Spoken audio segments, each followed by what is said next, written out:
बहुत कम लोग जानते हैं कि शिव की तीसरी आंख किसी युद्ध में नहीं बल्कि एक मौन क्षण में प्रकट हुई थी। उस समय सृष्टि में सबसे बड़ा खतरा राक्षस नहीं थे बल्कि देवताओं का बढ़ता हुआ अहंकार था। शक्ति मिल चुकी थी पर विवेक समाप्त हो रहा था। हर कोई शिव से वरदान चाहता था और कोई उत्तरदायित्व नहीं। महादेव तब हिमालय की एक गुप्त गुफा में ध्यानस्थ थे।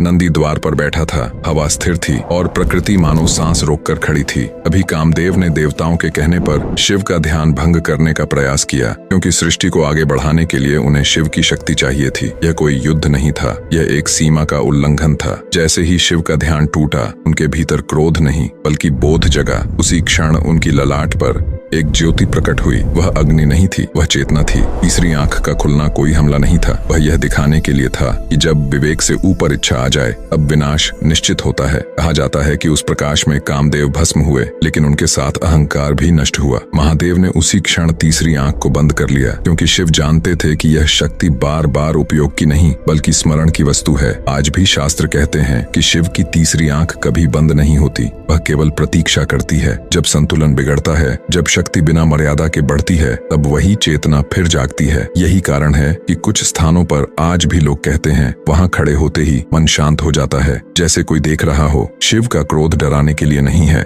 वह याद दिलाने के लिए है कि सृष्टि बल से नहीं संतुलन से चलती है। ऐसे ही रहस्यमयी कहानियां के लिए फॉलो करे सोलफुल रील चैनल।